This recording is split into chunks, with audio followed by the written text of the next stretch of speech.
نهار بخوری قربونه یکیشو دوگره کرده چرمش موند گفت شنبه بیا بزن چیش کرد قربونه یه دوتا زهرانی من هست بزن بله؟ یه دوتا زهرانی چند تا؟ 4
خوبیش؟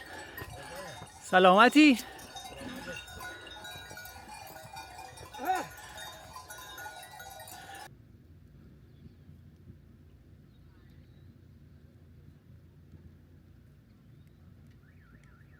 قرص و دارو سوزن واکسن زده.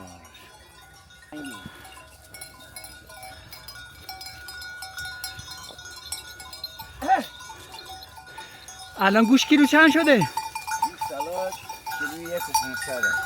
بعد گوسفندونه چند میشه حدودا؟ این دونه 30 تومن 30-40 تومن. نصف یک کیلو گوش میشه. نباتی ها کلی 500 تومن. کار کاسبی خوبه یا نه؟ کارکاسبی خوب. خوب؟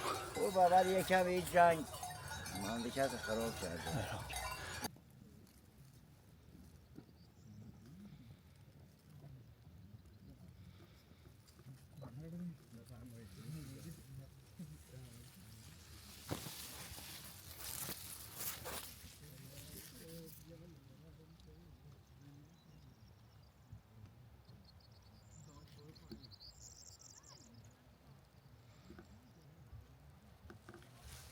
دره اسمر. کارتون همش همینه. کارمون همینه گوسفندان دارم یا کشاورزی و خودمون. از اولم همین کارو از میکردیم. اولم شغل جده‌ای مهمی.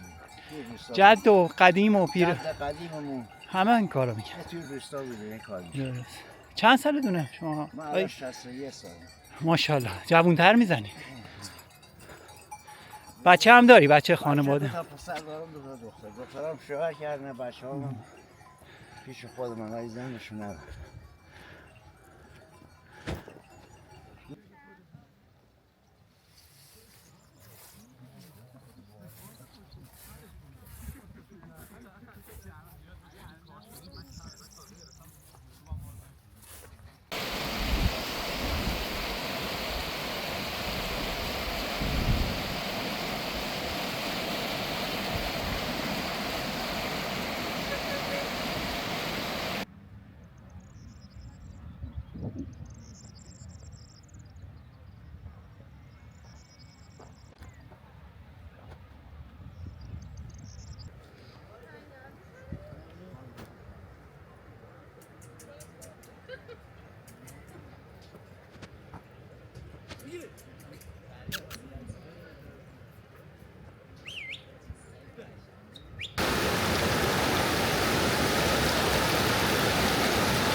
دیگه چی خوردی؟ تو چند سالته؟ تو 7 سالته ها؟ تو چند سالته؟ من در میان تو 8 تو 8 سالگی. یعنی بزرگتر از داداشتی؟ ها داداشم شو چند سالته ده؟ من 13 سال. کلاس چندم میشی؟ ششم میشی.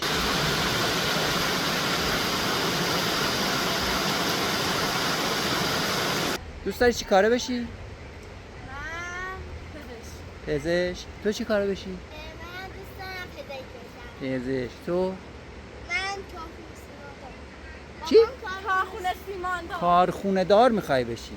چون میخوای وضعت خوب بشه، پولدار بشی.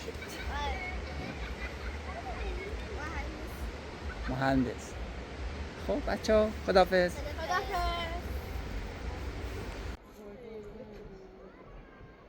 یعنی به کمرت فشار نمیاره؟ اگه سنگینی نیستش که یه بخشی از وزنش بیاد کمر. آره.